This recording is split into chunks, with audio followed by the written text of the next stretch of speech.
America over English. Real Ethiopian, me no British, go tell them. Grrrma wheat, etegremenen. Hamarina kwanka fidel teach my children. Them teach me English, Amharic is my preference. When my heights and my black my reverence. About touching no, best man, ye me nor. See me, ye can desmond gish teeth in talk. Prepare the best man, ye in the onech in the ube me dear. Tihun ye let in jara chinin. Satin zare. Kai mok is sat, it's hot. Lion voice, one voice, and the lion voice. Time for the lion and the lioness voices to be heard.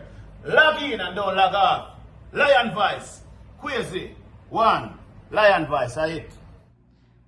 I will never stop, hail the Most High, and I will never stop, call Ras Tafari. Blessed love, this is Kushite representing for the Lion's Voice. We are here to tell our own story, Ras Tafari. Yeah. I shall lift up I eyes unto the hills from whence cometh I help. I help coming from the true living eyes, Imperial Majesty Emperor Haile Selassie the First, who created Zion and earth. He shall not suffer I foot to be moved. I hold, he that keepeth Ethiopia shall neither slumber nor sleep. Well. And then when I was 17, 18, I had like an epiphany moment with His Majesty's words being sung by Bob Marley, War, Until the Philosophy. I saw a vision of the world, I saw light, and that I just followed, wanted to stay in that light, in that warmth, and that was the time that my journey started. And so that was like the moment I was looking at a picture, I was hearing the words, and I thought to myself, this man, Bob Marley, that everybody knows all across the world, he's living his life to tell you about this man, His Imperial Majesty, and his words, they're healing me, they're making me strong. And so following that through, for a while, I didn't accept myself as Rastafari. I almost fought against it. I wanted to separate myself. I wanted to say, I disagree with Rastafari because of this, but I appreciate this. But then after a while, a number of years, I had grown so much as a man, as a young man, and understanding myself. And I come to say that if it's to be called Rastafari, it's to love His Imperial Majesty Haile Selassie and to defend him, then you can call me Rastafari all you'd like, Okay, so after the Battle of Maichu, the Ethiopian government ministers have sat down 24 ministers, and 21 of those ministers vote for their emperor to leave Ethiopia to go and speak to the League of Nations. And so the emperor, he doesn't want to do that. He has made preparations to ignore those government ministers and to move his government further south. But he's seen, being counseled by the empress, that this would be the best decision. So the emperor, against his judgment, has decided to leave Ethiopia. So he is advised and makes a decision to leave London, and he wants to visit a spa town in Britain. And this is because he's got mustard gas burns on his arms. It's causing great irritation for him and members of his party. And the city in the West Country that he goes to, Bath, this is known for its healing water. It's so-called Bath because of the hot springs in the city. And it was an important site before the Romans, but the Romans built these magnificent baths for the hot spring water.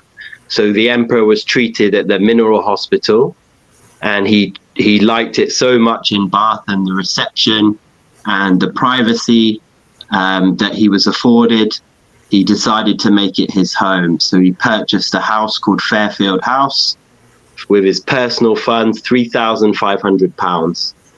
And so the family moved in after there was a little bit of refurbishment in the property. And then that begins that period of exile. So this is a terrible occasion when General Graziani was giving a public address, and two Ethiopians threw grenades at him, And in response, they've ordered a full-scale reprisal to happen against the Ethiopians. So in 72 hours, 30,000 Ethiopians were slaughtered. There was barely anywhere safe to go in the city. You ran for your life in that time, and it didn't matter whether you were a baby, a woman, or an old person. Any Ethiopian would become a victim in that time of what happened in the city of Addis Ababa. And the emperor, he's going into Bath, he's making friends locally, he's in dire financial circumstances. So at this time in 1936, December 1936, a huge auction happened of the emperor's silverware in London, because he's going through such difficult financial circumstances here in Britain, and he's not able to access his funds. So that's the early 1936 period. It's very difficult. It's desperate time. And he took the tabot to Ethiopia, and he built a special church just about this tabot. And this church is called Miske Hazanan Medhani Elem. So it's the consoler of the bereaved and the savior of the world church in Ethiopia. And this is where the emperor would always be. And the patriots of Ethiopia always are on May the 5th. So this is the emperor's special church about the time in exile. He even built it to look somewhat like an English church that he was seeing at the time. So a very special church to him and his family. Okay, so Sylvia Pankhurst, her mother is Emmeline Pankhurst. And Emmeline Pankhurst is really the pioneer, or one of the pioneer suffragettes. So those fighting for women's suffrage, women's rights. Okay, I was going to ask you, what is suffrage? Because some people, we want to break it down very basic for our audience, global audience. Mm-hmm. So it's the struggle for women to be looked at equally, to be able to vote, to be able to partake in society. And at the turn of the 20th century, it was the suffragettes who were the radical protesters of this, and even doing things like making bombs, and running on race courses and public displays of their protesting. And Emmeline was one of the leaders of the suffragette movement. And her daughter, Sylvia, in the next generation, she's also someone that is protesting openly for women's rights.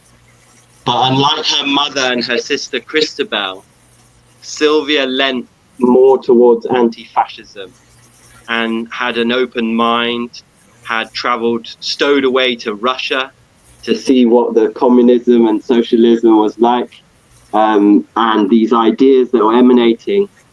And when she found out about what was happening to Ethiopia, it really took her over her life. She devoted her energy to Ethiopia. And so when the emperor arrived in 1936, she was one of those that he would have first met. And he was already aware of the work of her association in that time.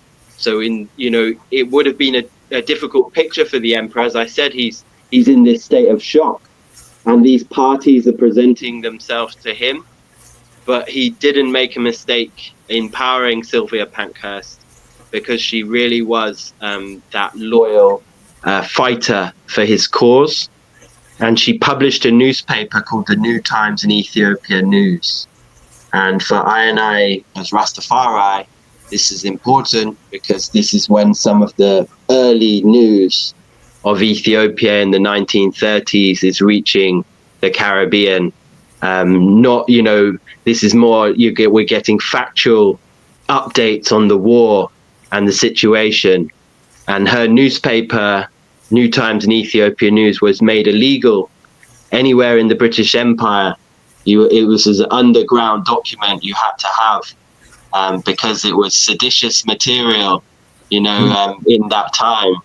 Okay, so at Fairfield House, anyone that visits is immediately struck by, some people call it magic, Others people call it an atmosphere, a feeling, an energy flowing in the house, that His Majesty's teachings are made reality, that they feel close to the Emperor, close to his faith, close to his trod.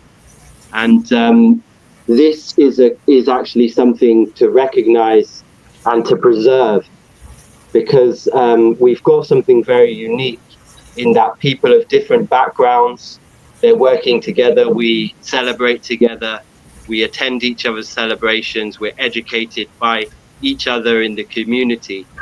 And so this community magic, for want of a better word, it needs to be preserved at Fairfield House. And that's an important part of the work, is the lessons from what happened to Imperial Ethiopia, and these things, and how important when you have something very special to treasure that. And the thing that holds it all together, the glue, is the Emperor's wish for the building, that it be for the elderly people, that the priority is for the elderly people, because this makes everyone who has, very strong feelings about the house and about the Emperor, this poses a decision. Are you going to listen to the Emperor? Are you going to respect his wishes? So this living legacy of the Emperor is very important for the elderly people of Bath, and all the other things that naturally will come and have to come, because the Emperor is a global figure. He's the most famous man of the 20th century, although some people don't remember it. They when they will remember it, they'll realize what Fairfield House is, and everyone will want to visit. And then the test will come, we have to protect the elderly service during the week. We have to keep developing the heritage and the narrative and connect with the younger generation to tell the story. At the moment, a large part of my work or concentration is actually still recording the history. And you can see on the House of His Majesty page an interview that I did last week with a 92-year-old man there, who still has memories of the Emperor in the 1930s from when he was a little boy. So this is our last chance to collect these memories. I've been looking at the Emperor's living legacy and his dying legacy and his reviving legacy. And so Ethiopian Airlines would be a great example of the Emperor's living legacy. Addis Ababa University, although the name has changed, is another great example of the Emperor's living legacy. Fairfield House is an example of the Emperor's living legacy. Yeah, certainly, just to support Fairfield House wholeheartedly, as Tejas Machkwezi has iterated already, and to support the Lion's Voice Network as well, because this is the sort of conversations that we need. You look at generally our media, and it's so dumbed down, and we're here talking about important critical moments in world history that shaped the world that we're living in today. So for the younger generation, this is really important to get this knowledge. And Fairfield House, as I mentioned before, we have a special living legacy of the Emperor, his gift to the city of Bath. Anyone can visit, come when we're open, when we're telling the history. You'll have a wonderful time. And you can support us from afar as well. We've got big plans at the house to protect and preserve and to grow and celebrate the Emperor's legacy in the city of Bath. So please get in contact with us, donate, follow us on our social media, and we give thanks and we look forward to welcoming you in the city of Bath.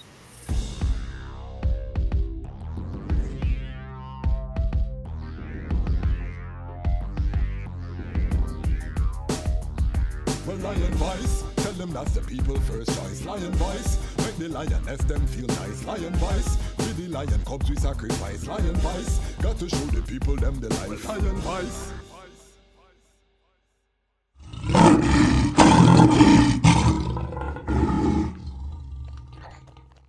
Jano, I'm so hungry, bro. I haven't eaten all day. Like, it started to hurt me too. Like, what more could I eat right now? What about a city samosa?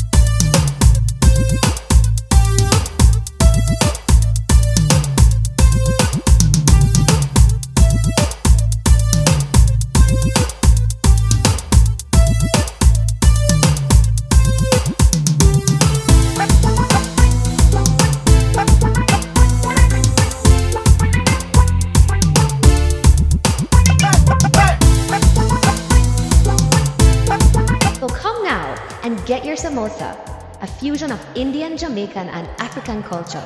City samosas, the best samosas in the city.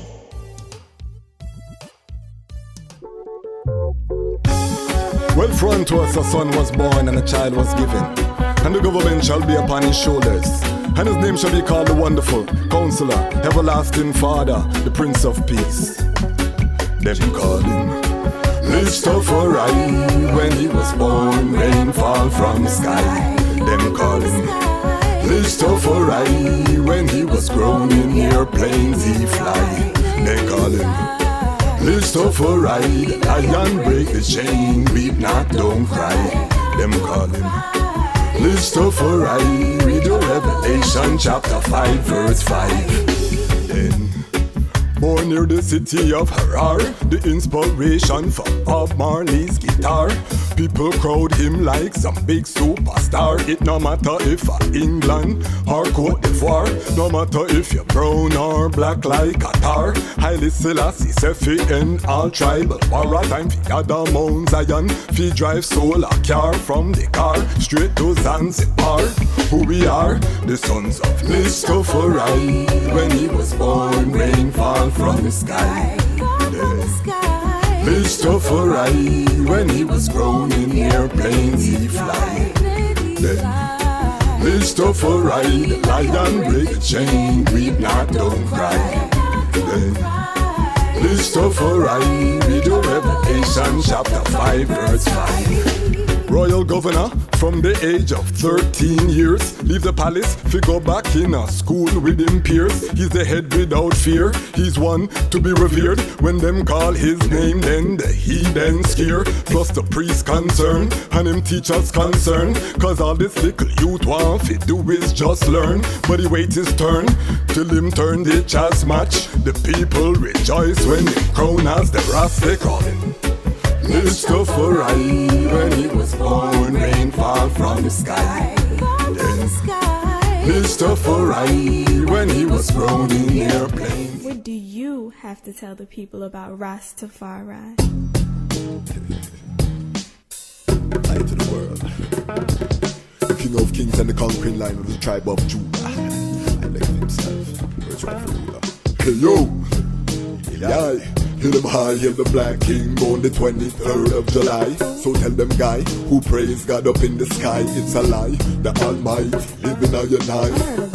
From ancient time them a try, them Romans know them just open them suit and ties.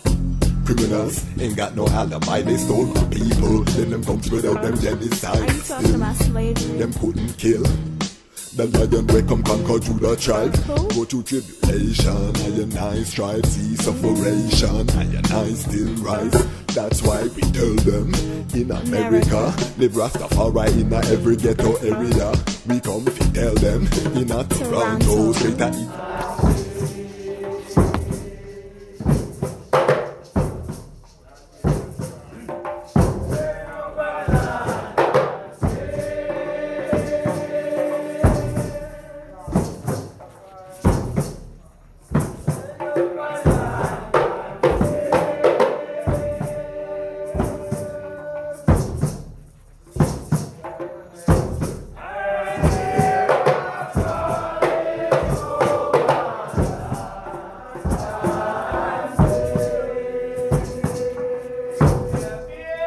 Greetings in that divine name of His Imperial Majesty, Emperor Haile Selassie I.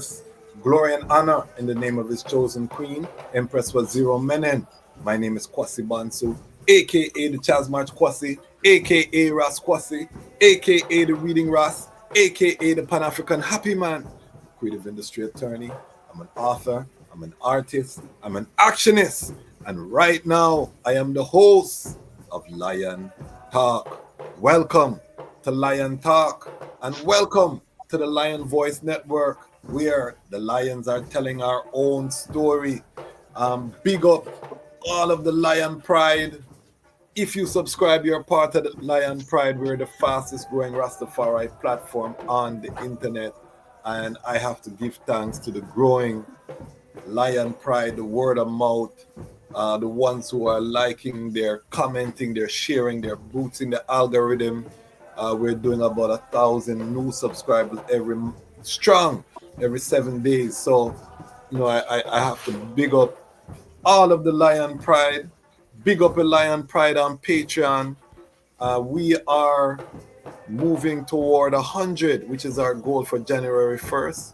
However, right now, family, we are at 25, so we need 75 more Fire Angels to join us with the financial attribution. It's very important that we deal with the economic stability of the platform. Yes, I love doing the work, but to make it sustainable, it has to generate revenue so we can hire people and we can scale the production. So I just want to share how much I love, because my Lion Pride on Patreon, the 25 brethren and sisters from around the world who have seen the vision early. I can't tell you how much I love the comments, the support that these ones, So when you see it's not just I want the item to be clear. I'm just a representative of a collective of ones that says we value high production Rastafari, independent, non-aligned media for Rastafari and the Pan-African community, that we are valued, that we are worthy of having first-rate media, first-rate content creation in the name of Rastafari. So I just want to share that love I have. Tonight episode is going to be one of those episodes you better get your ital snacks. You better make sure you have some water, sip coconut water. I have my water here courtesy of Ramia King Design. Big up yourself, Raslage. This is going to be one of those episodes. We are going into the history. I love the history and a period that is crucial, particularly for the Rastafari man. We're going to go into the low point of His Imperial Majesty trod, because one of the things is that His Majesty show us how to trod when we are down in the valley, when nothing is not going right, your lowest, everything look bleak. His Majesty show I the power of his tradition within that, confident in the victory of good over evil. So tonight is one of those nights. I might have to give that type of reason in January 1st if I don't hit my Lion Pride and Patreon goal, because I totally hide them. My goals, I'm very transparent, so when I don't hit the goals, I will tell you about failure, because failure is part of the journey. We don't fear failure. It's something that has to be confronted and overcome. So that is the way, of His Majesty. This is the trad. We love it. Big up all of the Ubuntu Lion Pride. If you have given more than $50 US, you are part of the Ubuntu Lion Pride. It's an excellent option for small businesses. You're hustling, whatever you're doing, you'll get your name associated with the platform. People see the name recognition is there. You support the platform, so it's a win-win scenario. That contribution price is going up in the Roman calendar New Year. It's going to go to $70, but we started it early, $50. So now is the time between now and January 1st. So between now and January 1st, we are allowing that $50 contribution. So now is the time, family, and that's a permanent remembrance when you become part of the Lion Pride, the Ubuntu Lion Pride, because it's just the goodwill that we are recognizing of ones who have given substantial attributions to the platform. And then we have to big up the ones them who probably don't have the economic strength, but guess who is the most mighty, that is driving the growth, the Action Lion Pride. You don't have $1, you still can like, comment, and share, and that is what they're doing. I see the analytics. I have to big up the Action Lion Pride, because they are the ones, word of mouth, they are the ones commenting, liking, sharing, and they, in the future, I know enough of them will become part of the Lion Pride on Patreon and help strengthen the platform. They just don't have it right now. So the $5 to $10, and it's not even that they don't have it, it's just that they're mentally not there, because everybody have $5 or $10 to contribute per month. It's just where you are within the trad and what you value. And I overstand that, trust I, because I had a gathering the other day, my local community, and the amount of people that big me up, and well more than 100 people were there that I know personally could contribute. But I don't take it personal because it's where people are in their trad. I mean, this is new. We've never had this in Rastafari before. So it's going to take time to soak in. I don't mind being that person to step out front, because many more will rise. This is just the beginning. There are ones who came before I within Rastafari independent media. It's a tide that's sweeping Africa, but we are giving our attribution. And again, I just send love and blessings to all of the Lion Pride. Watch and peep, Lion Pride, big up yourself. The Watchers, the Book of Enoch tells us about the Watchers. Everyone starts as a watcher. What I mean? You don't comment, you don't share. You're just watching to see what in the world is this brethren talking about, and I give thanks for that. What I mean? Because the Watchers are the vast majority. We're doing over 25,000 views a month, some months, and majority are the Watchers. So big up every watcher. Welcome to the Lion Voice Network. We're not going anywhere. We're here and we're rising. And big up the peepers. The peepers are like the Watchers, where they don't do like, comment, share, none of that. But they're here with a bad intent. They're here to see whether or not we pop down. In Jamaica, we call them bad mind. In America, we call them the haters. They are part of every ecosystem because you cannot please everyone. Some people just will not like you, and we have to accept that. I choose to big them up because positivity, Rastafari vibration is positive, and they are part of the ecosystem. They will spread the word sound too. So big up every people. Although Jaja never send you figure watch and pee. We tell you that, but you're gonna do what you do, what I mean? So big up yourself. So all of the Lion Pride, big up yourself. Ramia King Design, big up yourself. CMAS Life, big up yourself. This is a movement. All right, housekeeping out of the way. Now we are going into the topic. Tonight, we are talking about Fairfield House in Bath. We have a brethren who is working there representing Fairfield House and a wealth of history. This brethren came highly recommended. Big up Blaine down in Jamaica, Ethiopia Life. Big up Ethiopia Life. Other ones I know, I've heard the brethren, seen the brethren works. The brethren had a very full interview on Ija Star Network. Big up yourself, Ija Star, about the information. He's known as Ras Benji in the UK. He's coming to us straight in the midst of a storm to give I this history. Again, get your ital snacks, prepare yourself. We are going up into the high regions on the celestial tonight. All right, welcome Ras Haile, Ras Benji Haile Selassie. Big up yourself. Yes, blessed love. What an honor to be here. To meet the eye, to just much crazy. I just want to let you know, I'm a fan of the Lion's Voice Network, long time listener, and this is a great honor. I look up to the eye as a progressive, hardworking Rastafari, family man, good example. So give thanks for your works, bro. Give thanks for the eye works, and we're going to find out more about the eye works. I want the eye to step into the Lion Talk time machine, theoretically, and take us to where the eye was born and give us the eye journey to Rastafari.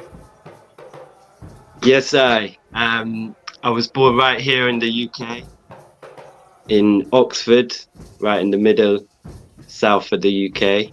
Everybody knows because of the university. And my dad is from Trinidad, and my mum is from England.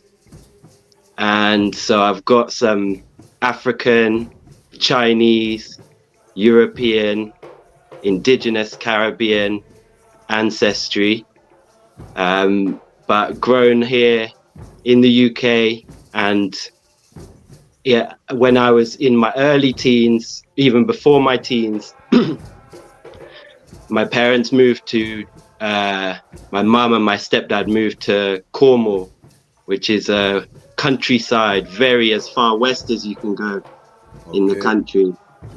And so then my experience there was different to had I grown up into a city space, because I didn't see any sort of diversity.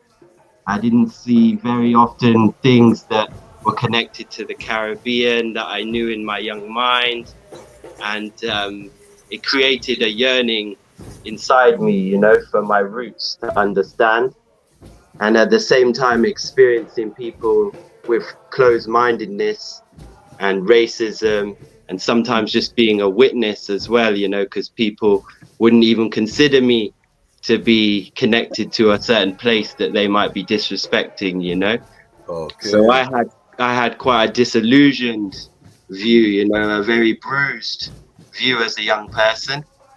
And then when I was 17, 18, I had like an epiphany moment with His Majesty's words being sung by Bob Marley, War, Until the Philosophy. I saw a vision of the world, I saw light, and that I just followed, you know, wanted to stay in that light, in that warmth, and that was the time that my journey started. All right, so War, what a song. You know what I mean? That song really is one of my favorite songs of all time. And you know, leading to the speech. So what was your next? Did you know immediately that it was Bob Marley singing about His Majesty, or did you have to research, or what was that process? No, enough, like, because knowing that I had my roots, you know, my family side from the Caribbean, Bob Marley had always been like a presence. And so I had known like the basics. And I had a picture of him and he's pointing to the emperor, you know, when he's singing. And so that was like the moment I was looking at a picture, I was hearing the words, and I thought to myself, this man, Bob Marley, that everybody knows all across the world, he's living his life to tell you about this man, His Imperial Majesty, and his words, they're healing me, you know, they're making me strong. And so following that through, you know, for a while, I didn't accept myself as Rastafari. I almost fought against it. You know, I wanted to separate myself. I wanted to say, I disagree with Rastafari because of this, but I appreciate this. But then after a while, a number of years, I had grown so much as a man, as a young man, and understanding myself. And I come to say that if it's to be called Rastafari, it's to love His Imperial Majesty Haile Selassie and to defend him, then you can call me Rastafari all you like, you know. So that was my journey there. And then, you know, many things from that time happened. A critical moment was in 2016. There's a book called The Emperor by Ryszard Kapuscinski, Downfall of an Autocrat. I know the reading, Ras will know the book. I'm looking for it on my shelf right here. I don't know where I have it, but I have it here on my shelf. So this book was made into a play, and it was first shown in the late 80s, and it was protested by the Ethiopians that were in exile, by the Rastafari community, and they actually shut down the play. And then I was living in London in 2016, and this play was suddenly being advertised as it's coming back to London's West End. And I tried to raise awareness. I tried to tell people, you know, this is happening, it's a travesty, it's full of propaganda, and it's very offensive. But in that time, in the beginning, no one was really responding. You know, it was like, felt like a long time ago, and why is he talking about this book and that sort of thing. So I thought to myself, this is a message from the Almighty that you have to do this. You know, if you are upset, So I made my placards and I stood outside the theatre for 3 weeks every night that the performance was on, protesting the play. And I was joined by Ethiopians, Ras Tafari, and we had really good dialogue with all the guests of the play. And often they would really go away educated about the emperor, almost felt ashamed that they had gone to support something like this, you know, that Ethiopians were standing there telling them that this is literary colonialism, horrible, and, you know, this sort of thing. And this man is telling the truth. That's what they kept saying to other people. They said, this man is telling the truth.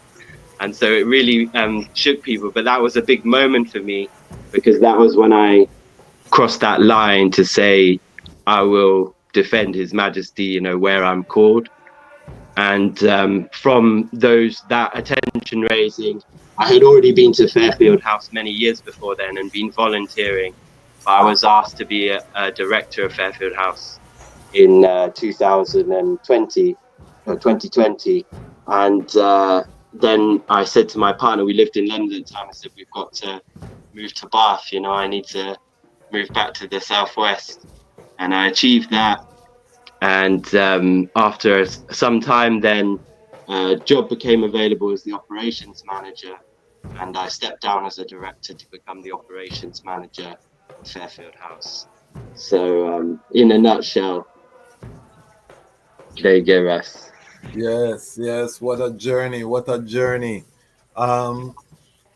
And that book, for those who don't are not familiar, you know, I recommend every Rastafari to read it, because within all of the slander and the, you know, you see the glory of Kadamawi, you know what I mean, that stands. So, you know, when you read between the lines, it really is a powerful account, because when they are talking about you know, his schedule, you know, certain things like you know, every hour on the hour, how you know, the brethren who opened the door for His Majesty, you know, get a chapter and talk about how he opened the door and he couldn't miss a step.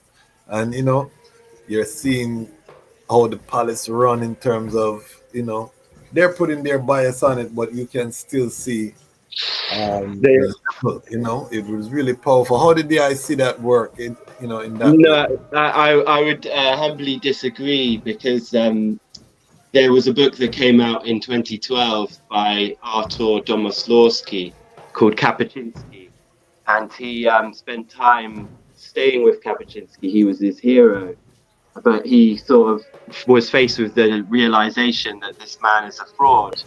And he followed his footsteps in Ethiopia, and he was never where he claimed to be at the time. Okay. There's numerous instances as to why the names that they use of the emperor and the characterization is false. You know, it says things like the emperor couldn't read, and it says that he hid money in the Bibles and in the floorboards and these sorts of things. So there's offense.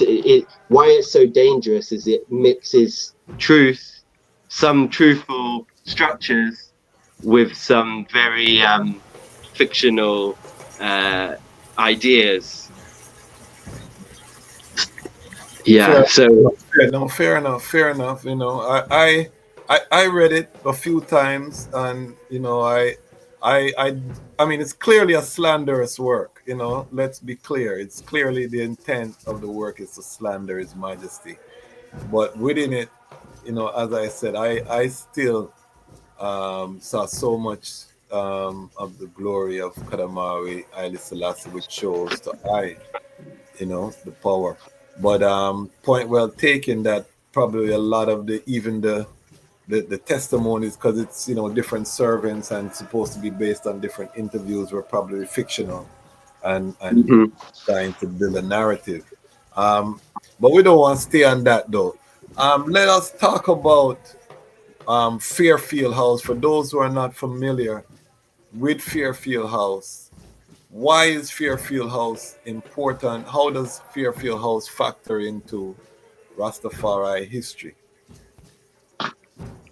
Okay, so Fairfield House was home of His Majesty and his family, the Ethiopian royal family. from 1936 to the emperor left in 1940, the empress and left in 1941. His sons also left in 1940. But some of his daughter, Princess Tananiwak, stayed there until 1943. So that was 7 years that this is their personal property. And longer than that as well, because the emperor, after he left, he gave permission for it to be as an orphanage, as a place for children that had lost their homes.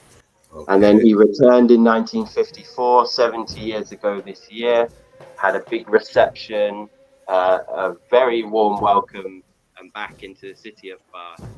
And then it was a few years after that he started beginning the motions to gift his home as a gift to the city of Bath. And that was for the good of the elderly, which is still the primary purpose today. But the house has transformed from being a residential care home to a day center for the elderly, to a day center for the elderly that also embraces the Ras Tafari worship, the Ethiopian community gatherings, and the heritage and the history of the emperor as well.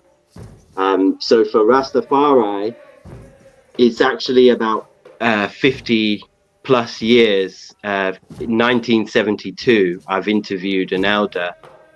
He said that he was there at Fairfield House waiting in the garden because the emperor had returned to Britain and he thought that he might come to his home. So he had gathered a few Rastafari brethren and they were staying, they were just like waiting for the emperor in the garden there. But he didn't actually visit Bath on that journey. But I was able to get a really good account of, you know, some community activity at the house in expectation of meeting the emperor also. Wow. So take us into that journey, 1936. Set the context, set the scene. Let us bubble the pot, because we're going to go into this period of exile, the works that were taking place while he was at Bath, you know, because of works, the autobiography, of course, being, you know, one of the seminal works that took place there at Bath. Also, the translation of his Bible and the New Testament, I believe, was translated into Amharic during that period. The coordination of supplies and things to the guerrilla fighters in Ethiopia, the patriots. His Majesty was coordinating these things. So take us forward to 1936 and the exile. Okay, so after the Battle of Maichu, the Ethiopian government ministers have sat down, 24 ministers, and 21 of those ministers vote for their emperor to leave Ethiopia to go and speak to the League of Nations. And so the emperor, he doesn't want to do that. He has made preparations to ignore those government ministers and to move his government further south.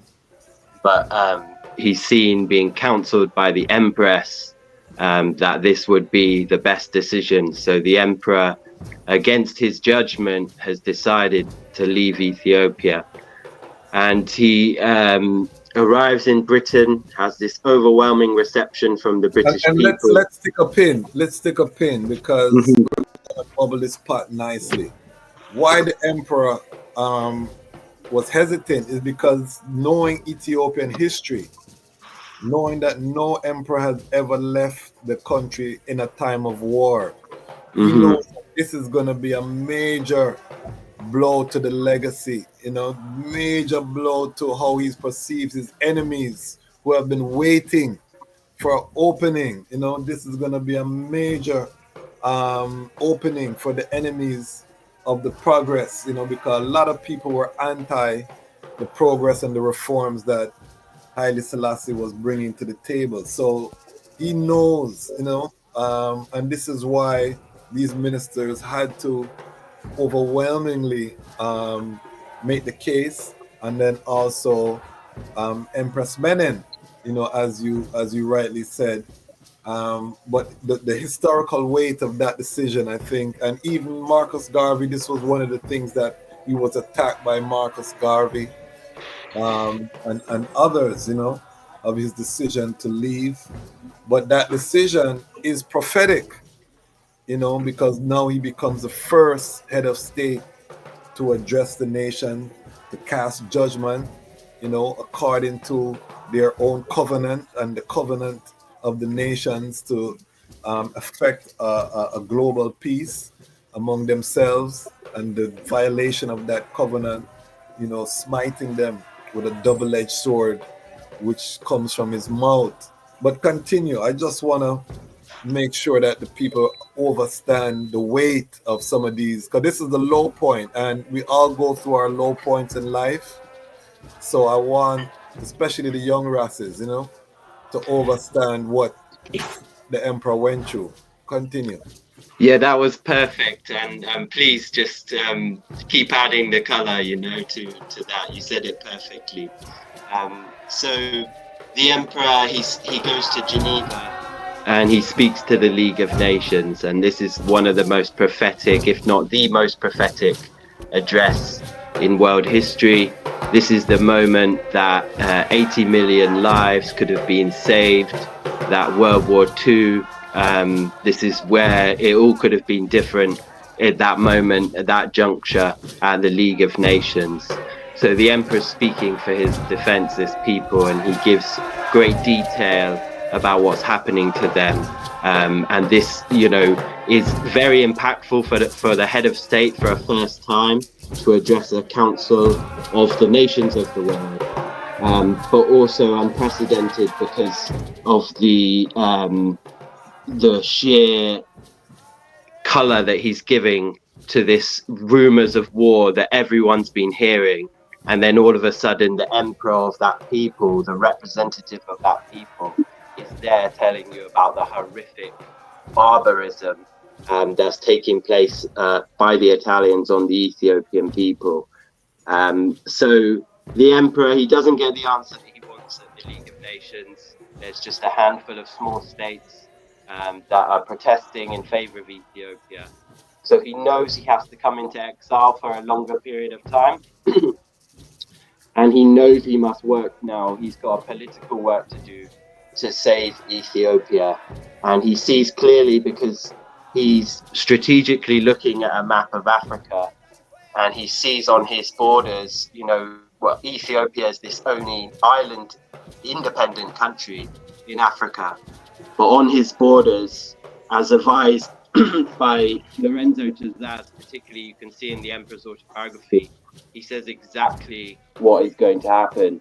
He is saying that Italy will side with Germany, and we must drag the British government into the war on a moral argument to help our people. And this is the only hope for Ethiopia to be saved, So the emperor, he's in Britain, but he's now embarrassing the British government because that he wants help from, because they're appeasing Mussolini. And there is a fascist idea in Britain, as well as the anti-fascists and the people that responded to the peace poll that wanted peace and collective security at the League of Nations. There is also a fascist element and sympathizers with Italy. And at that time, that's where the British government is placed, although they just sort of sit on the fence in terms of recognition of the emperor or not recognizing him. But they're definitely beginning to speak with Italy as that representative of Ethiopia. Even at the League of Nations, there's a difficult situation for the emperor during that time. So he is advised and makes a decision to leave London, and he wants to visit a spa town in Britain. And this is because he's got mustard gas burns on his arms, and it's causing great irritation for him and members of his party. And the city in the West Country that he goes to, Bath, this is known for its healing water. It's so-called Bath because of the hot springs in the city. And it was an important site before the Romans, but the Romans built these magnificent baths for the hot spring water. So the emperor was treated at the mineral hospital, and he liked it so much in Bath and the reception and the privacy that he was afforded. He decided to make it his home. So he purchased a house called Fairfield House with his personal funds, £3,500. And so he just, the family moved in after there was a little bit of refurbishment in the property. And then that begins that period of exile. And talk to us a little bit more about why the decision to go to Britain, to London, because at first he stopped off in Jerusalem, and Empress Mena would later return to Jerusalem because of the weather and the climate didn't agree with her. But why the UK? Give us that history. It can go very deep, but on a surface layer, strategically, Britain, the emperor had a pre-existing relationship with them from when he's, the governor of Harra in that time, and his father has a positive relationship, attending the coronation of King Edward VII in 1902. So the emperor had that diplomatic communication channel open, and Britain also was a place that accepted refugees and would accept some political activity, some soft diplomacy, and him to be almost independent as a refugee, but to champion his cause. Whereas going to places like Switzerland, France, neighboring with Italy, then there was more problem with the emperor carrying out overt political activity. That's the surface layer of the geopolitics. But there's deeper layers, because Britain, it claims descent as a Solomonic kingdom, and it has that in everyone's face, the lion and the unicorn, the United Kingdom. The United Kingdom in the Bible was ruled by King Solomon, Israel and Judah. The lion is the symbol lion of Judah. The unicorn stands for Israel. So Britain has this association. The Union Jack is the unification of Jacob. So it has a biblical... I did not know that. It has a biblical claim and a Solomonic family relationship with the emperor. So the emperor, as a person that's looking for justice, he is then turning to someone. He's the same as he is at the League of Nations. He's asking Britain, are you going to stand up to your ideals, what you profess? Everywhere the emperor going, he's the United Nations later in his life, he's asking them, are you going to keep to these ideals that you profess, And so that was a hope there, represented in Britain as that custodian of a Davidic throne, also. And that, according to the Kebra the king of Rome would have been the progenitor of that Solomonic lineage within Europe, There's that too, but the mythical claim that is very popular in this time in the 20th century is to do with the daughter of Zedekiah after the fall of the Second Temple. Fled and led in like 585 or 595 BC, landed in Ireland and married eventually into the Irish kings that moved to the Scottish kings, and they brought with them a very sacred item that is called the Stone of Scun, or the Stone of Destiny, or Jacob's Pillow, it's also known as. And this is the special item that the King of England, King of Britain, is crowned upon. And this is the item that the emperor asked for his coronation. He wanted a stone to be brought from Jerusalem that he would be crowned upon. And some of the British coronation traditions, he harmonized with the Ethiopian coronation traditions. Okay. We're going deep, family. This is one of those episodes. I'm here as a student learning at the same time. Forgive the volume going in and out. The brethren is in a storm. He's literally in a storm. The lion voice. We, rain, storm, shine, sunshine, it don't matter. We are here to hear the lion tell their story. What a story it is. All right, so take us to the early days in Bath. You know what I mean? He purchased the property, £3,500. You can imagine that people who are looking for homes in 2024, I hear that number and I'm saying, wow, you know what I mean? That's 1 month's rent or mortgage in some places. And he was able, but it shows you how much the money has devalued, inflation. You know what I mean? It's not that the goods are changing, it's the money. But we'll get into that in another episode. Take us to the early days of Bath. Yeah, the early days in Bath for the Emperor, and that early period in exile is one of shock for him. And today we might call it post-traumatic stress syndrome. What the Emperor was facing, in the newspapers, it was called shell shock that he was in. And in the interviews in the early days, he keeps repeating the line saying, "I wanted to die." So again and again, you'll find that in the early interviews, the Emperor saying that I wanted to die on the battlefield, So it's almost as if what he thought his destiny was, to die as this martyr for Ethiopia, defending her in the classic mold of an Ethiopian king, a warrior king, that has been torn away from him. And he's having to accept a different reality and a different pathway that the Almighty has set before him.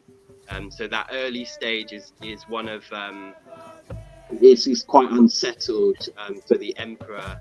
His Empress Menin is also going through some health problems. So in the early time, she's gone to Jerusalem for long periods of time. And the Emperor, he's going into Bath. He's making friends locally. He's in dire financial circumstances. So at this time in 1936, December 1936, a huge auction happened of the Emperor's silverware in London, because he's going through such difficult financial circumstances here in Britain, and he's not able to access his funds. So that's the early 1936 period. It's very difficult. It's desperate time. So you can imagine, the son of nobility who has never known financial hardship in his life, son of Ras Benji, a man of means, grew up in the palace with Emperor Menelik from a teenager. So he's used to luxury in the Asian sense. We can read about, his trip to Europe in 1924, the gifts that he was giving, so coming from a place of abundance. And now 36, he's reduced to having to sell his silverware to generate revenue, because the reality is, he has a staff, not just in Ethiopia, also in Jerusalem. He also has loyal ones in Ethiopia that would be reaching out, still keeping communication that needed to be supported. So it's not just to take care of the immediate family. It's a whole infrastructure that is depending on the crown for their sustenance. And so the money that he does, because he does take some money to, in exile with him, that money is quickly expended. And now we have the dilemma. Continue.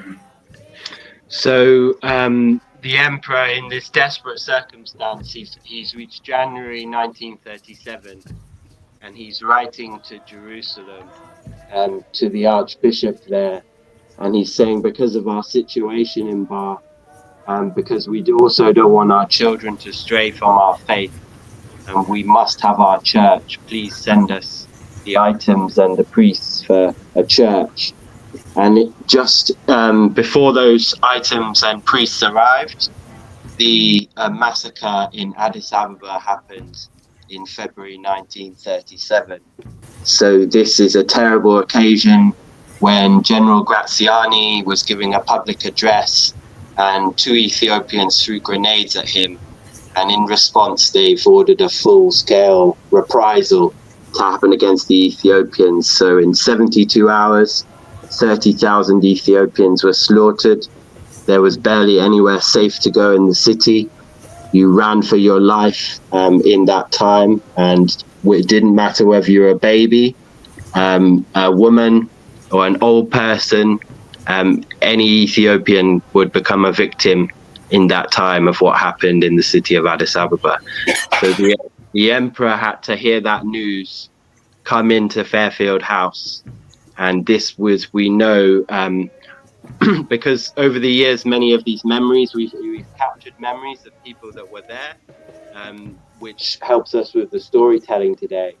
But we know direct stories of when the emperor has had to go to break this news. He's received this news, and he's had to walk to go and break this news to that family member during that time. So it was an immensely difficult time for the emperor in this period, 1937. So again, for brethren and sisters who are going through this time, everyone goes through this period of exile in their life where everything is at rock bottom. Know that the emperor was there as well. And just, as we hear this history, let us be motivated to continue every day to press forward. And, the emperor saying that he wanted to die on the battlefield, of course, he would have been very familiar with the legacy of Emperor Johannes, who died on the battlefield defending against Islamic invasion from Sudan. And he would also have recalled Emperor Theodros, who had reportedly taken his own life with the British advancement of Magdala.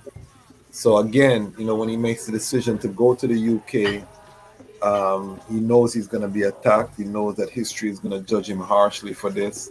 And remember that there's no guarantee at this time that there's any assistance. The British, the French, the Italians, they had made a secret pact, the Laval Pact.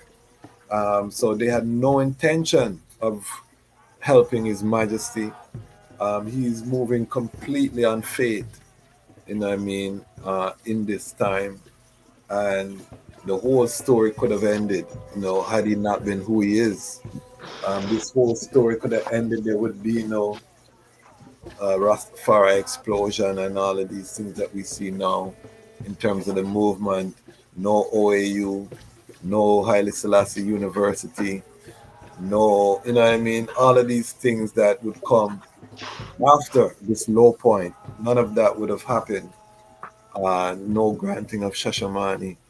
None of this would have taken place had he given up in these dark days. But knowing what a broke pocket feel like, the Almighty, knowing what a broke pocket feel like, so in every way he chad and I chad, but continue. Yeah, so the priests arrive, and 3 priests stay in Bath to minister to the family, because at Fairfield House there's 25 Ethiopians. The number of the household is going up and down. It's a very secluded spot, a large Victorian house with substantial grounds in those days. And the emperor had a greenhouse in his grounds.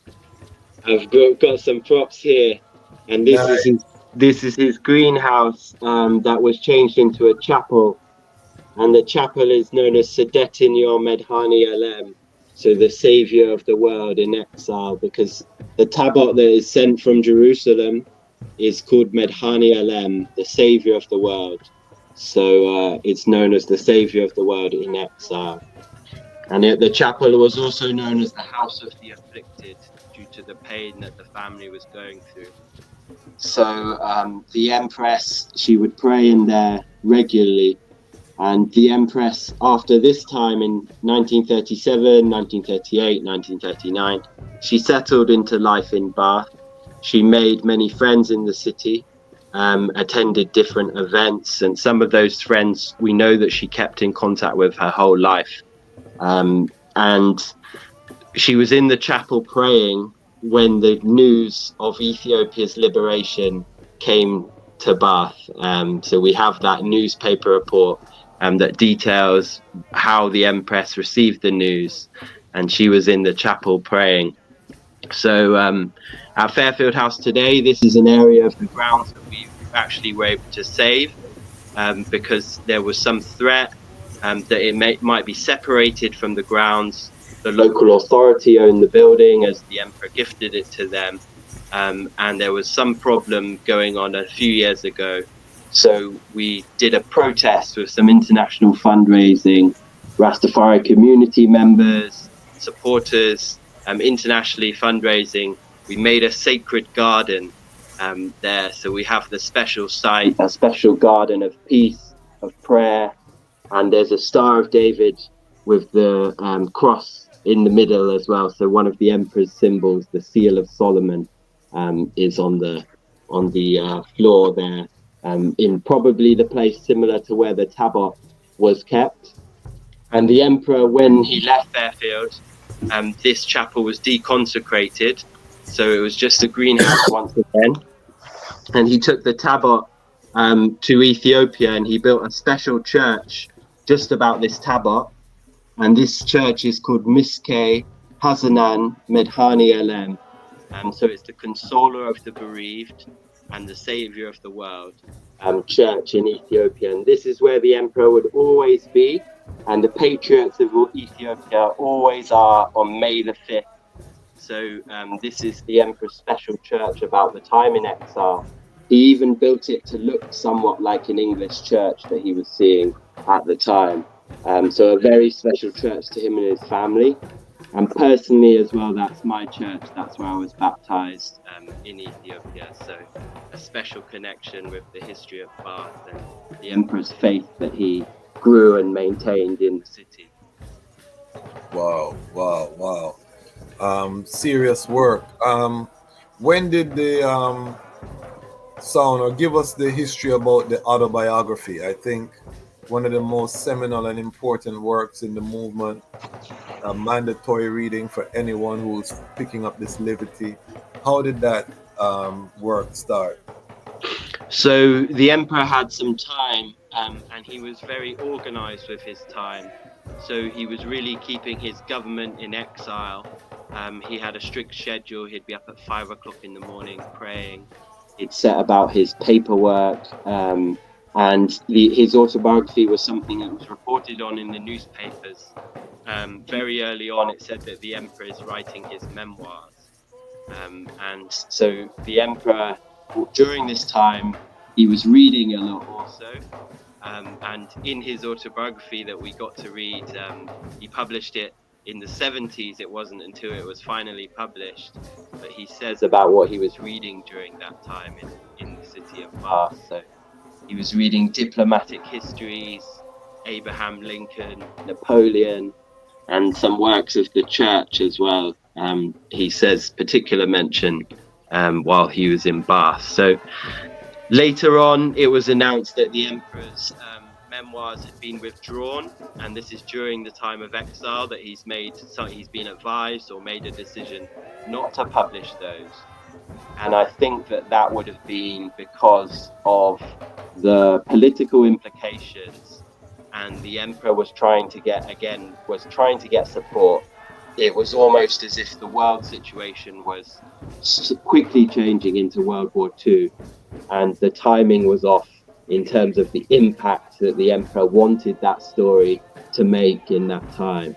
And probably he knew that the story wasn't finished as well, you know? He had that sense that, okay, I had that chart, at least I wrote my early part, but the story's not finished. Did you ever meet Edward Ullendorf? No, I didn't meet Edward Ullendorf. He was he's a great scholar, someone that we appreciate very much his work at Fairfield House. Give thanks. All right, so what about the work that His Majesty did on the Bible, the translation, which he also mentions in his autobiography? Again, so the Emperor, he's in this space where his faith is incredibly important to him during this time. And he had people around him that deserve mention also, people like Blatangeta Haroy. Blatangeta Haroy, the Ethiopian foreign minister, he passed away in Bath in 1938. You know, he's one of Ethiopia's greatest intellectuals. The Emperor said that his work will be remembered forever. So having the opportunity to be sort of forcibly encamped with these great intellectuals and in this one house, the Emperor obviously set about some intellectual tasks also. So the work of translating the Bible, his Blatangeta Haroy's son, Sirach Haroy, translated Rasselas, Prince of Abyssinia, in this time into the Amharic language also. And that's quite an important story about an Ethiopian prince experiencing Europe and returning to Ethiopia also.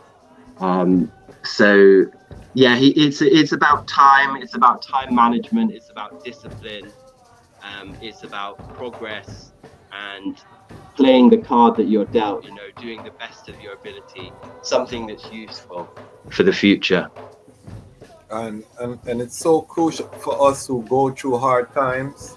His Majesty is controlling the things he can control. You know, he's setting up, but he's not being idle. He's being as productive as he can in that moment because, you know, running a regular government probably not going to afford you the time to do your autobiography. So this is the time now. And he also knows that there's going to be a narrative written, again, reaching back to why he left the UK, all of these things. So he knows he has to tell his own story. And the item know that the tagline for this platform is "The time has come for the lions to tell our own story." And that is, you know, I think an essential part of His Majesty, because he didn't wait for someone to write about him. And he even says there will be many accounts written that will attempt, you know, to paint me in this or that light. And at that time, there weren't that many works on his life, but he, you know, is a far eye that he's, you know, he's displaying in terms of recognizing. What are some of the highlights that when the eye, because, well, explain first what the eye role is currently at the Fairfield House, and then take us through some of the highlights that the eye share with ones who visit the property. Okay, so I'm the operations manager at Fairfield House, and there's also the elderly side of the house, and they have a manager called Pauline, and Pauline has been working at Fairfield for the last 30 years.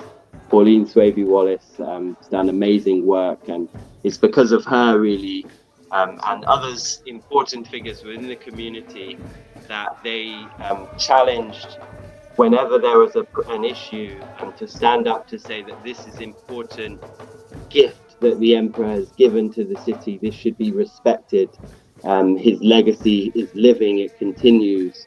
So me, as operations manager today for the Fairfield House side, we have quite a big task because we're managing a historic building, and we have to make that work and make it sustainable in many different ways: financial sustainability, energy performance, because this is a Victorian building. It's very expensive to manage, and us as a community, we've taken on this building representing the different community use. So that's the elderly people of Bath, the Ras Tafari community, the local people of Bath, and the Ethiopian community and Africans in the diaspora. Our community interest company is representing. And so we have all kind of activities that happen at the house, representing those communities.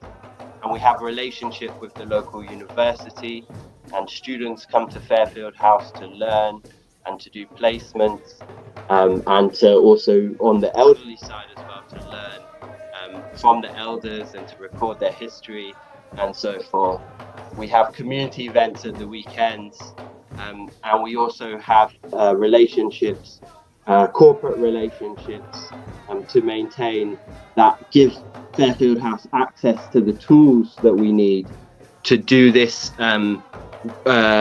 take on this big responsibility of this building, managed properly and responsibly by the different community members. So part of this is actually developing the heritage offer and the visitor education that you can receive, because I believe that if you go to His Imperial Majesty's home, this should look and feel just like any other world leader or important figure in history. That experience and that education, we must also cross that bridge, and we must also be offering that. So in recent years, we've developed a museum interpretation room, and education spaces, and a prayer room also, all reflecting the heritage of the building. But these rooms are harmonized with the elderly use of the building during the working week. So on Sundays, tomorrow, for this time now in this interview, the house will be open for the last time in 2024. Visitors will be coming in to learn about this history. They go on a journey around the house, learning about the Emperor and his family, and it ends in our museum. And they have a chance to explore the history. So they hear some amazing things like the Emperor's original automated piano playing. It's called a pianola. So that plays for visitors on a Sunday. And it's a very emotional experience.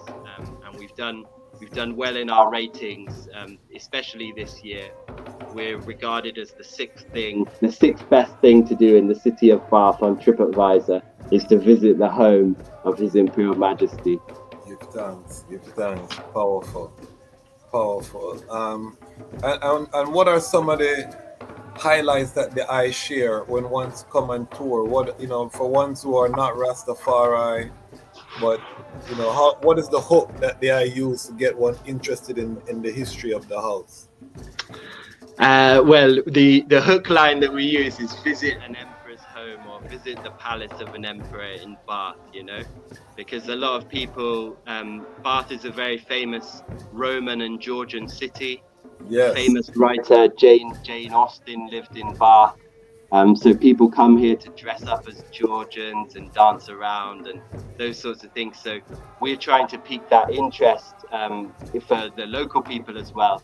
Wow, an emperor lived in the city. So then you're quite surprised when you come to Fairfield and you're suddenly in this story about wartime and refugees and hard financial situations, and alliances like with Sylvia Pankhurst during this time that are formed. And Sylvia Pankhurst is a big part of our story, and she's photographed in the garden of Fairfield House. She was a very famous suffragette figure and an important supporter of the emperor for the next 25 years. So we tell her story as well as part of the tour. And I enjoy the different parts in different seasons, but at the moment I'm enjoying telling the stories about the dogs and the children in the house, so that, these are different. I look for different ways to engage the story, and especially I'm at the moment researching the story of the emperor's dogs and the children in the house and what schools that they went to, what they were reported at school. So the emperor, at this time of year, he saw his son Prince Makonnen as the king of Ethiopia in the school nativity play. He was one of the wise men of the three kings. Yes. And so those sorts of experiences the emperor was having in exile. And this is actually part of his resilience, because 5 years is a long period of time to hold it together, and to be ready to pounce to ready any moment to return to your country and to fight the Italians. So you've got to, there's things you have to do that, you know, to keep sane. So the emperor, he played table tennis, and this is reported in the newspapers that he excelled at table tennis at Fairfield. He wrote his autobiography. He used to visit the local hospital, the local schools. These are things that echoed his routine in Ethiopia. He would, you know, just surprise patients at the hospital and be talking to patients for hours during that time. He traveled in later on in the period 1938, 1939. He traveled very widely in the UK and stayed in Wales for 2 weeks camping in 1939 at the Bible College. And this was quite a special story. The person that he stayed with at the Bible College practiced a form of prayer called intercessional prayer. He's called Reverend Ras Howes. He's quite known in World War II for this prayer meetings that he was holding. And the emperor sent his nephew to the college, and he went to stay in the Bible camp, it was called, for 2 weeks in 1939, in August 1939. And at the very end of the Bible camp, World War II was officially announced. So the emperor, yeah, it's so powerful, you know. The emperor was there 2 weeks under canvas, living with these young boys, a lot of them refugees, Bible, prayer meetings every day, praying for Ethiopia. And then when he came out of there, he knew he was going back. He knew the world, that it was only a matter of time. Wow. So I like these details because they give more color, they give more flavor, and the emperor maintained those relationships later in his life. He invited the Bible College to come to Ethiopia to do some missionary work and so forth. So that's important. Also, one of the priests that was sent to Fairfield, Ghebreyesus, his name was at that time, but he was then later sent to Trinidad. He's known as Father Mashasha. And he, the emperor, obviously had his strength in exile and said, "I'm sending you to the Caribbean." And so, yeah, these connections are important during that time, and it was a lifelong thing for the emperor. Very powerful, very powerful. I read somewhere that there was a private donor that gave His Majesty a contribution that greatly helped. Has that donor ever been uncovered, or can we verify that that is correct, that someone gave a sizable contribution to help alleviate some of the economic strain? Mm-hmm. I don't know that it's been uncovered. I think it could be possibly. I think we have our suspects. But in that time, there's many sympathizers in Britain with the emperor. People are hand-making Ethiopian flags to fly outside their homes. People are pasting on lampposts, "Woe unto the government of Great Britain. You'll never live down this shame," and all these things. You know, it was a lot of heat going for this betrayal of Ethiopia. And so the emperor had wealthy supporters as well. And that's how he would have received that anonymous donation, and the terms of that would have been anonymous. Yes. There's nothing suspicious in that. It's just that people lovingly were trying to support and help the emperor. And we have many examples of that at Fairfield House, of that kindness of the local people. And the emperor said it was this kindness that nourished him during that time. And, you know, for us with a Caribbean story, we know in the 1930s, people were very excited about Ethiopia. In the United States, you know, that has a close relationship with Fairfield House because Dr. Malaku Bayen is sent from Bath to Harlem. And there's great support coming from these places, and the emperor gives special mention to the African diaspora that's supporting him in his autobiography during that time. But he also makes it very clear that the most support that he has received is from the British people, and not the British government, but the British people strengthening the emperor, and people like Sylvia Pankhurst with the Abyssinia Association and the New Times and Ethiopian News. You know, there is another war that has taken off with the people that are disgruntled in this country that are fighting for Emperor Haile Selassie during that time. And he never forgot it. Give thanks. Can you give us a history of Sylvia Pankhurst? This was one of the reasons that, you know, when we talk about, you know, there's parts of the movement that don't deal with people of European descent.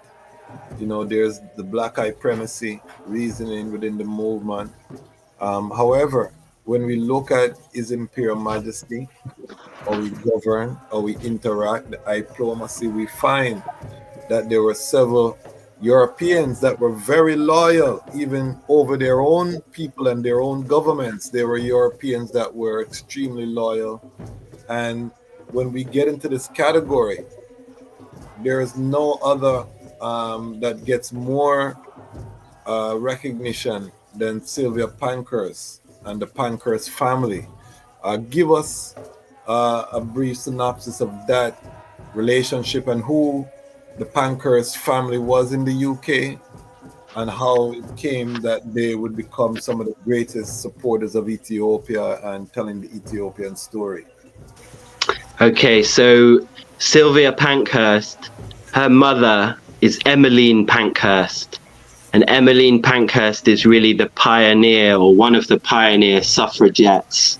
So those fighting for women's suffrage, women's rights. Okay, I was going to ask you, what is suffrage? Because some people, you know, we want to break it down very basic for our audience, global audience. Mm-hmm. So it's a struggle for women to be looked at equally, to be able to vote, to be able to partake in society. And at the turn of the 20th century, it was the suffragettes who were the radical protesters of this, you know, and even doing things like making bombs, you know, and running on race courses and public displays of their protesting. And Emmeline was one of the leaders of the suffragette movement, and her daughter Sylvia, in the next generation, she's also someone that is protesting openly for women's rights. But unlike her mother and her sister Christabel, Sylvia leant more towards anti-fascism and had an open mind, had stowed away to Russia to see what the communism and socialism was like, and these ideas that were emanating. And when she found out about what was happening to Ethiopia, it really took her over her life. You know, she devoted her energy to Ethiopia. And so when the emperor arrived in 1936, she was one of those that he would have first met. And he was already aware of the work of her association in that time. So it would have been a difficult picture for the emperor. As I said, he's in this state of shock, and these parties are presenting themselves to him. But he didn't make a mistake empowering Sylvia Pankhurst, because she really was that loyal fighter for his cause. And she published a newspaper called the New Times and Ethiopian News. And for I as Ras Tafari, this is important because this is when some of the early news of Ethiopia in the 1930s is reaching the Caribbean.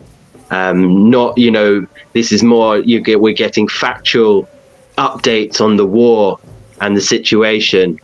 And her newspaper, New Times and Ethiopian News, was made illegal anywhere in the British Empire. It was an underground document you had to have, because it was seditious material, in that time. And so she was very radical in her support for Ethiopia and organized many people in Britain to protest, to give monetary support, to put pressure on the powers that be to support Ethiopia. So then after the war, Sylvia Pankhurst is decorated as a war hero for Ethiopia. A patriot. She's decorated as a leader of the patriots, for Ethiopia. And she moves to Ethiopia in the 1950s to work for Emperor Haile Selassie. And she died there, sat at her desk, still working for the emperor in 1960.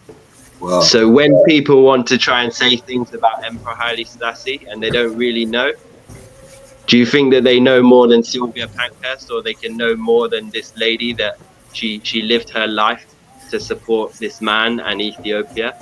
So people sometimes don't really know what they're dealing with, because if someone like Sylvia Pankhurst is going to put the emperor and to say that he's the most wonderful human being I've ever met and these things about him, you can best believe, it's worth looking into Emperor Haile Selassie and who he is. I tell people he's the king of all kings, and that's what makes Rastafari so remarkable, because it's not just that he was emperor for a niche group of I. He was really seen by the world as the king of all kings. Now how people dealt with him, history records, those who betrayed that trust, those who acknowledge, but there's no denying that he was a global leader, and had global significance, while he was physically seen to walk the earth, because of course for I, he lived forever. But in terms of his physical chart, where he was visiting countries and, having that impact, there are many from many nations some of whose stories have not been told, who served the king faithfully, because he touched lives from all nations. So it really is important to have these reasonings and to tell these stories. And for us as Rastafari, who is the core of this channel, and the Pan-African community, to understand that there are Europeans, Asians, all nations who serve His Majesty and who love Rastafari, and that who have a part to play in terms of their tradition. Now, the I is a multiracial brethren, and how has the Rastafari movement treated the I coming forward there in the UK, and how does the I cite? Because one of the things that we are looking at is, how do we relate to, when Europeans pick up the tradition, when Asians pick up the tradition, when I consider the I a black man, still for me I have a black parent, to I the I is a black man.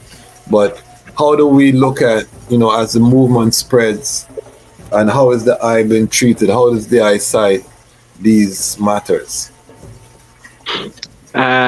So at Fairfield House, as you just said, with Sylvia Pankhurst and the many different figures of that time, including, what those ones that went on to become presidents in Africa, like Jomo Kenyatta, or Dr. Bayen, or these servants of the emperor. They do represent all nations, these ones that are putting their life on their line and serving him. So certainly in my meditation, it's about the works and it's about the willingness for the cause. And I think that Sylvia Pankhurst teaches European Rastafari, Europeans generally. She teaches how to be an ally to black people, because she's not trying to be a black person. Yes. She's using her tradition and her education to wage a war to benefit Africa. So that's very important modeling for an alliance and as a role model. So there's many European Rastafari in Europe. There's many African Rastafari in Europe as well. And with my trod, the Almighty always told me to just be myself. So, in my speech, And to much like Sylvia Pankhurst, you can only represent your education, your experience, and these things are to benefit I as a whole. So in the early stages, this is a bit of a difficult path to take, you know, because people are saying, well, he doesn't sound like us, or, you know, who is he, where is he from, and these things. But I like to think that with the dedication to the work, you know, because it's not an easy task that we're working on here. This is a giant responsibility. Sometimes it feels like it's weighing me right down, you know, but then His Majesty lifts me up. And I said to a brethren recently, I said, I'm so thankful that when I go home and I'm feeling low, I pick up a book on Emperor Haile Selassie, and then I feel charged up, like, yes, I'm ready to go, because, you know, I read and love this man and what he's done for the world as the conquering Lion of Judah, his vision for the world. So that is nice, because it's like having an infinite power source, you know, and when you're genuinely connected to that, the other thing is just side noise, you know, it's just other distractions of going on and the petty prejudice and stuff like that. Yes, yes. You've got to work with people to get things done. And if I was to say, oh, I only like working with Ras Tafari, or I only like working with Ethiopians, or I only like working with people in Bath, local people, then it's not going to work. I have to be willing to be able to work with different parties, different ones, and for a greater cause. So that's the thing. That's the mystics of the name, Fairfield, because it's a fair playing field. So now is the responsibility for us to keep it as a fair field, you know, to represent what the Emperor intended. Mighty, mighty. What's the vision for Fairfield House, and what support does Fairfield House need from the global family? You know, this is a global platform. One of the reasons I want to mobilize the Lion Pride is to support these type of initiatives, because I keep saying on this platform, no one is coming to save us. Fairfield is important to Rastafari across the globe because of what it represents. So it's our responsibility, like many other sacred spaces, you know, within the liberty, for us to preserve and to maintain, and not to depend on third parties or people outside of us. So what is the look at in terms of the future for Fairfield House, and then how can the global family support the works? Okay, so at Fairfield House, anyone that visits is immediately struck by, you know, some people call it magic, others people call it an atmosphere, a feeling, an energy flowing in the house, that His Majesty's teachings are made reality, that they feel close to the Emperor, close to his faith, close to his trod. And this is actually something to recognize and to preserve, because we've got something very unique in that people of different backgrounds, they're working together, we celebrate together, we attend each other's celebrations, we're educated by each other in the community. And so this community magic, for want of a better word, it needs to be preserved at Fairfield House. And that's an important part of the work, is the lessons from what happened to Imperial Ethiopia, and these things, and how important when you have something very special to treasure that. And the thing that holds it all together, the glue, is the Emperor's wish for the building, that it be for the elderly people, that the priority is for the elderly people. Because this makes everyone who has, you know, very strong feelings about the house and about the Emperor, this poses a decision. Are you going to listen to the Emperor? Are you going to respect his wishes? So this living legacy of the Emperor is very important for the elderly people of Bath, and all the other things that naturally will come and have to come, because the Emperor is a global figure. He's the most famous man of the 20th century, although some people don't remember it. When they will remember it, they'll realize what Fairfield House is, and everyone will want to visit. And then the test will come. We have to protect the elderly service during the week. We have to keep developing the heritage and the narrative and connect with the younger generation to tell the story. At the moment, a large part of my work or concentration is actually still recording the history. And you can see on the House of His Majesty page an interview that I did last week with a 92-year-old man there who still has memories of the emperor in the 1930s from when he was a little boy. So this is our last chance to collect these memories, to then be able to do something with them in the future and to create this narrative. And there's great opportunities, things like rebuilding the chapel at the house, things like, Ethiopians, Ras Tafari from across the world, using Fairfield House as a place, as a beacon of unity, as a fair playing field, as a space to meet, not for one mansion or denomination or political view or ethnicity, but as a place for the conversation, to create the social bridge, to unite, to actually have that. So all this potential is within the walls of Fairfield House, because Fairfield is a living embodiment in a building of Emperor Haile Selassie the person. It shows his benevolence, it shows his kindness, it shows his thoughtfulness for the future in that building. So recently on my travels across the world as well, I've been looking at the emperor's living legacy and his dying legacy and his reviving legacy.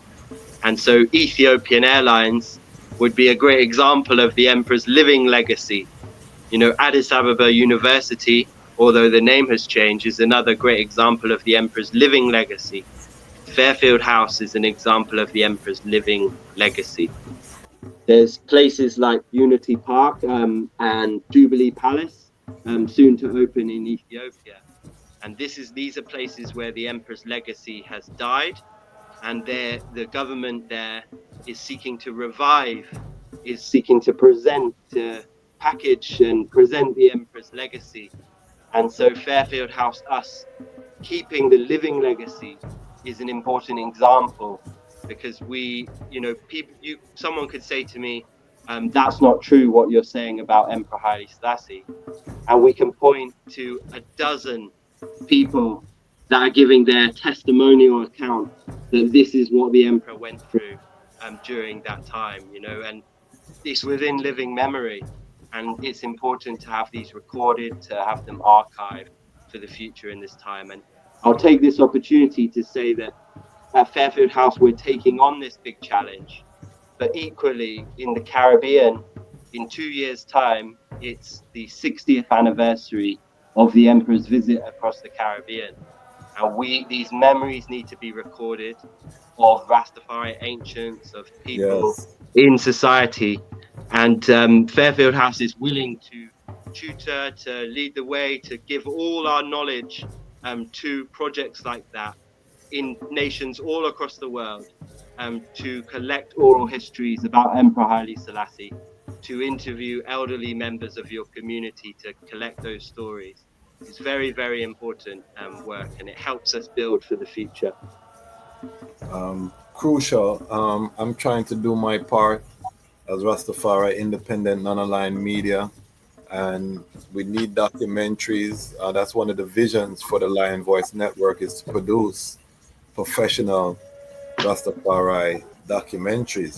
This, what you see now, Ras Benji, is just the early embryo of what is to come. We're building from the ground up to show people that it's possible, to show people what the power of the king can accomplish, collectively.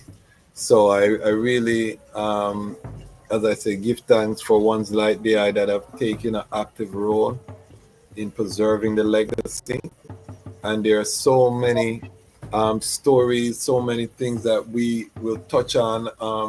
We have a policy here at the Lion Voice. We don't just do one interview. This is part one. So that I will become a regular contributor to the platform, to keep us posted.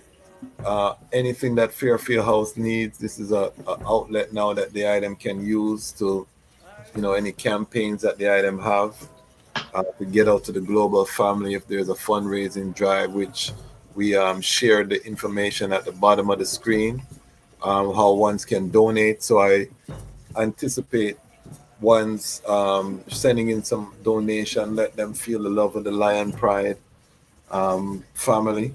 This is something that's worthy. This is, again, a testament to being at your lowest point, never giving up, working diligently, treating people with love, even when you yourself are not getting the love from the world. His Majesty building these lifelong relationships, Empress Menen building lifelong relationships in love, even though they're feeling at their lowest, their most vulnerable, still being open to establish relationship, to let in a person like a Sylvia Pankhurst who could have been a spy for King Edward easily, because don't feel like the UK wasn't spying on the king at that time.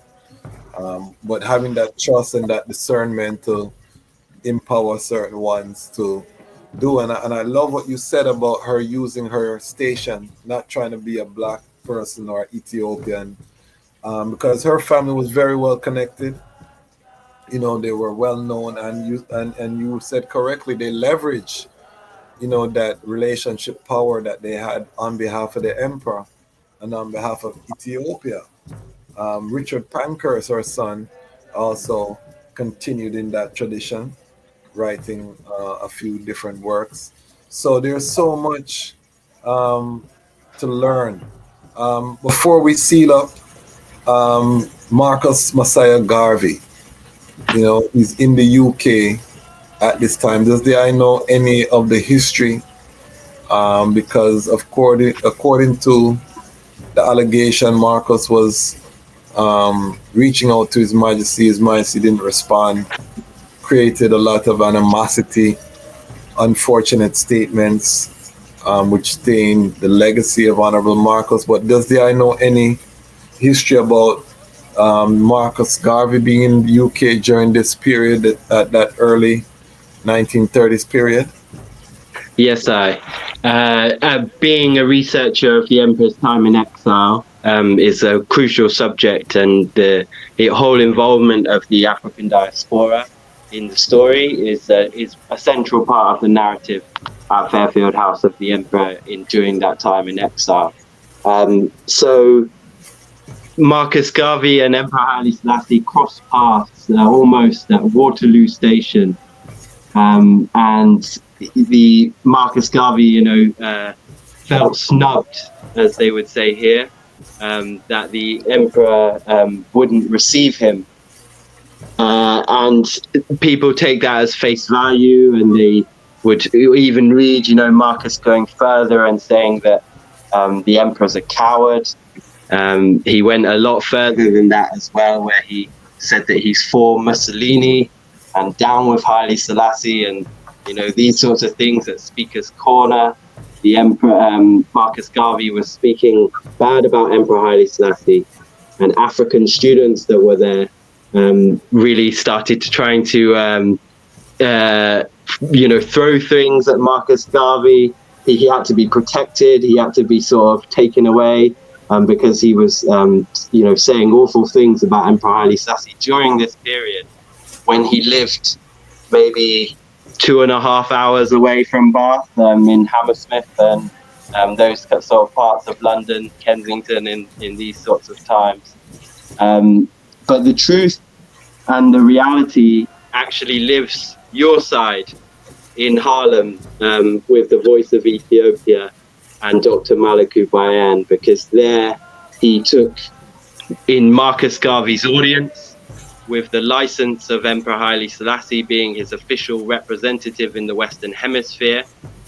He put down all allegations piece by piece, in his words. He would take every single one of the allegations of Marcus Garvey and take them to pieces.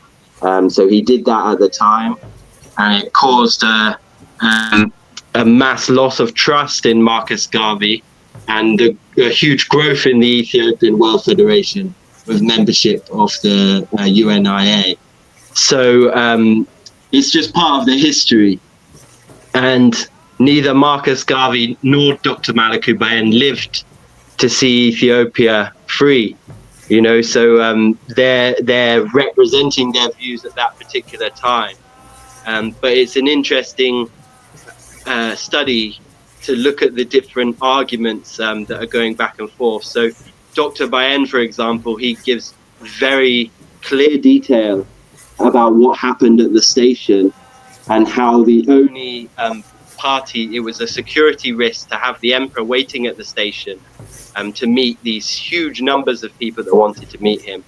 And the only people that were invited to the reception afterwards were those that had contributed financially via the Ethiopian embassy at Prince's Gate.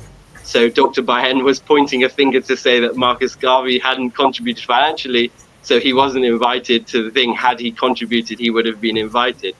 And as you would know as well, the raising of funds was a big issue in Black America for Ethiopia and what was happening with those funds.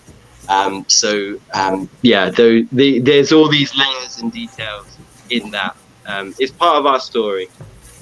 I had to address it. I've researched it. It's unfortunate because I'm a lover of Marcus Garvey, and I still think his legacy has to be shared and highlighted. And I always say to the family that remember that when His Majesty visited Jamaica in 1966, one of the places he demanded to go was to the memorial of Marcus Garvey to drop the bouquet of flowers there. So he's showing that there was no malice. Mm-hmm. That wasn't something that the government of Jamaica said, come and visit Marcus Garvey. That was His Majesty requesting that be added to the itinerary. So just to show that he didn't take anything personal in terms of the slander and the disrespect. And sometimes it's like that, so that's again, when you're at your lowest, you're going to see sometimes people, because His Majesty was one of the biggest supporters of the UNIA as Ras Tafari in the 1920s in Harlem, and we're going to be bringing some people on this platform to talk about that period and to really highlight what that's all about. So, but yeah, I just wanted to touch on that because again, it's an important part of being at your lowest point, being attacked and still not trying to match the energy, not reciprocating hate for hate, but staying focused on your purpose, focus on your task, and ultimately being vindicated in the end with the victory. So very powerful. I really just want to give thanks to the Ras Benji. The H.I.M highly recommended, and I see why. I've learned so much, and I'm a well-studied Ras. I'm the reading Ras. And, I learned so much today, particularly about the British crown, the unicorn and the lion and the journey to Ireland and the Solomonic connection. I love that part there. I'm going to be doing some more deep diving on that. But there's so much that you have shared, so many gems that you have dropped. I really, again, give thanks. This is just going to be part one, and we're going to make sure that we continue this conversation with the I and with the Fairfield House. Any final sounds that I want to share with the global family and the Lion Pride? Yeah, certainly. Just to support Fairfield House wholeheartedly, as the Just Much Crazy has iterated already, and to support the Lion's Voice Network as well, because this is the sort of conversations that we need. You look at generally our media, and it's so dumbed down, and we're here talking about important, critical moments in world history that shaped the world that we're living in today. So for the younger generation, this is really important. To get this knowledge. And Fairfield House, as I mentioned before, we have a special living legacy of the Emperor, his gift to the city of Bath. Anyone can visit, come when we're open, when we're telling the history. You'll have a wonderful time. And you can support us from afar as well. We've got big plans at the house to protect and preserve and to grow and celebrate the Emperor's legacy in the city of Bath. So please get in contact with us, donate, follow us on our social media, and we give thanks and we look forward to welcoming you in the city of Bath. Give thanks. You heard the brethren. The Lion Voice Network is your location for high-level Rastafari Pan-African reasoning. Why? Because the time has come for the Lions to tell our own story. And this is the Lion's Voice. Ilai.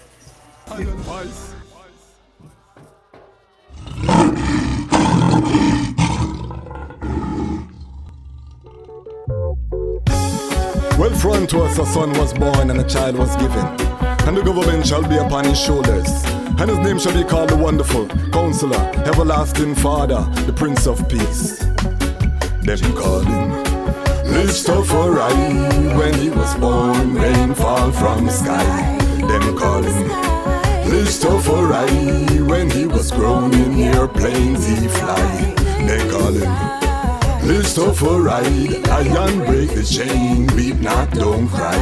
Them call him Tafari. Read the Revelation chapter 5 verse 5. Then born near the city of Harar, the inspiration for Bob Marley's guitar. People crowd him like some big superstar. It no matter if England or Cote d'Ivoire, no matter if you're brown or black like Qatar. Haile Selassie Sefi and all tribal war. Time fi gather Mount Zion, fi drive solar car from the car straight to Zanzibar. Who we are, the sons of Tafari. When he was born, rain fall from the sky. Tafari. When he was grown, in airplanes he fly. Tafari. The lion break the chain, weep not, don't cry.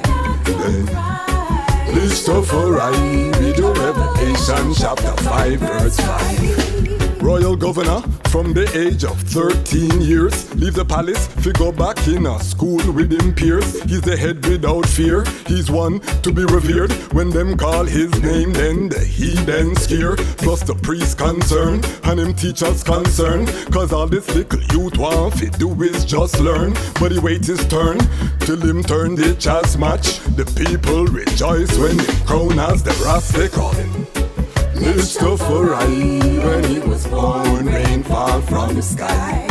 Then Tafari. When he was grown, in airplanes he fly. Then Tafari. The lion break the chain, weep not, don't cry. Then Tafari. Read your Revelation chapter 5 verse 5. Well, Ras McConnell call a meeting with all him general them. Say him funeral a come and him have something fi tell them. Him say, we fight together since the days of Adawa. Him say, protect my son and help him unite Africa. Well, them generals, them start cry when them hear this sound. Them say your wishes are come and then bow down to the ground. When him funeral they come, it shock the whole town. Fi see this little youth, him have a army surround, they call him